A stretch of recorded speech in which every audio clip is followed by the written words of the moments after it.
One of the most difficult shots in tennis is that jammer forehand, the ball that comes into you. I see my students struggle with this so much, and they're just happy to get the ball over the net when this ball is coming at them. Well, I want to show you how you can not only get this ball over the net, but turn this shot into a real weapon, just like your favorite pros do. So if you're ready, let's get started.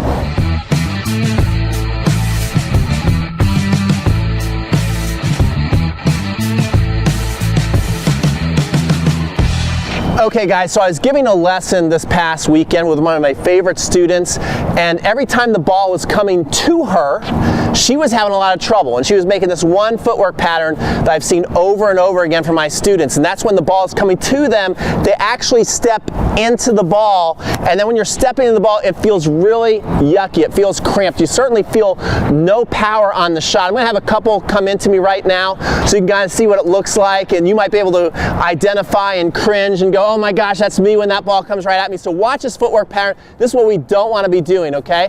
But lots of people, the ball comes in at them and they start to get their feet all messed up, and they usually, because they've been taught, you've been taught from an early age. One of the first lessons I ever had was racket back, step forward and hit. And so we build that muscle memory. And so every time we see a ball, we've just been trained that when it comes, we got to figure out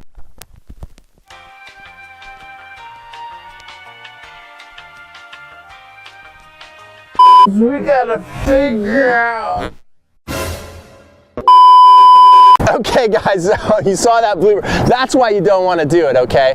It just is not a good thing to be doing. But one thing that not a lot of recreational players get taught is when the ball comes in at them, how to properly handle this. If you're a junior player, advanced junior player, you probably have had a lot of footwork lessons on this. But we kind of get taught on how to run out for a ball, and you might have heard that the further you have to run for a ball, it makes more sense to hit an open stance shot. So I'm going to hit an open stance shot right now as it's coming here, where we come here and we hit off the open stance. You can make me run a little further here. And we're hitting that forehand, planting that outside leg. So you probably might have a little bit of experience with that, but again, that's getting a little bit more into advanced territory. What you probably never heard a coach tell you though, is that when a ball is coming at you, you have to learn to hit on the open stance. You have to practice that. And if you've never really done it, it's harder to do than you think. I actually had to work with my student. We had to kind of like, we're in a dance class, even though I'm a terrible dancer, but we had to really choreograph the move before she was able to do it and hit.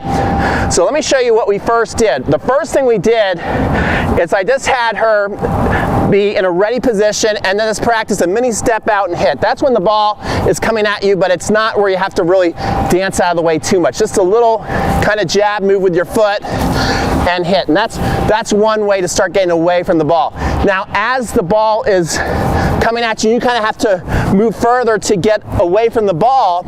Then you're going to have to kind of shuffle a little bit, and you want to make sure that that last step, that you come from here to here and then move away as you hit. So again, what you can practice is just putting this leg here, the leg that usually steps into the ball. So me as a lefty, I'm going to bring my right foot across. I'm just going to practice pushing out away and hitting and getting comfortable with that. One thing you don't want to do, and that, notice how I hit the camera earlier in this video, is you want to make sure that all of your weight as you're doing this is falling out that way. It's really easy to bring your torso and everything falling out this way to where now you're going to miss wide. So even though you're backing away, you still got to make sure that your hip that's going to control a lot of this ball as you're coming from here to here, that's actually pushing out to the court first, then you're hitting, then coming around.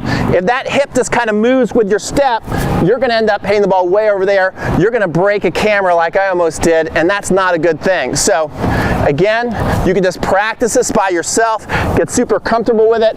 Then you can put on a ball machine, or I'm lucky enough to have somebody feeding me some hand feeds right now. So watch how I do this. I'm just going to start here. It's going to come at me. I'm going to step out of the way and hit. Again, I'm going to step out of the way and hit. That was an easy one. It's coming at me, step out of the way and hit. Okay, so if you've never practiced that before, it's going to feel a little awkward for you. But the cool thing is when you start to do this, you're going to find that this unloading, just this move here, is bringing a lot of power into the court.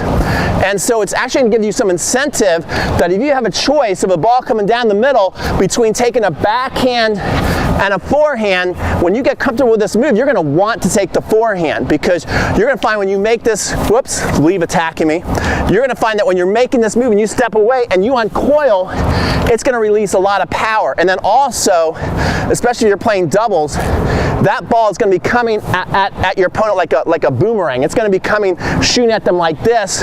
So if they're at the net, it's going to be tough for them to volley. So as you get comfortable with that, now what you want to do is you want to get a little bit more runway and then practice that step. Again, I would suggest you just practice some shadow strokes in the beginning, kind of getting ready, moving, and then hitting. And then once you feel like, okay, I'm good, you get a ball machine. You can actually set the ball machine on the side of the court and have it feed into you, or have a buddy, or you start hitting with somebody. Again, now I'm going to have my friend here. He's going to feed me some balls. I'm going to move, and I'm going to work on that last push move out of the way. And you can see I'm really uncoiling into that power right in that ball. One more. Getting set. Oh, it's a tough one. I'm going to have to go inside out on that one. Otherwise, I would have broken the camera again. But I really like to but that's the cool thing too, is you can rip it inside out, inside in. I really like to take it inside in on this shot, because you can really feel your body uncoil into that. And so give that a try the next time you go to the court. Turn those jammers that are embarrassing into lethal weapons. Go out there, and as a free gift for watching today's video and keeping your attention for this long, you get rewarded now, because I made a 3-part series with some of the best coaches in the world, because I was working on my own forehand, looking to upgrade my own forehand. I took a lesson with the great Rick Macci, who worked with Andy Roddick and the Williams sisters. I took a lesson with Mark Kovacs, who works with all the best pro players in the United States, and Jeff Saldenstein. I want to give you that absolutely free right now. You're going to love it. All you got to do is click here, I think, to sign up. Enjoy it. Don't forget to like, comment, and share this video.